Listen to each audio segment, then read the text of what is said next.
Sevadi, sevmaydi, sevadi, sevmaydi. Agar haliyam eringiz sevadimi, yo'qmi bilmasdan o'ylab yurgan bo'lsangiz, bitta narsani aytmoqchiman. Ikkilanyapsizmi? Demak, sevmaydi.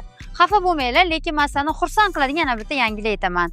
Agar sizni erkak sevmayotgan bo'lsa, har qanday erkakni 365 kun ichida xohlaganingizcha sevdirishingiz mumkin va undan xohlaganingizcha pullar va xohlaganingizcha sevgini olishingiz mumkin.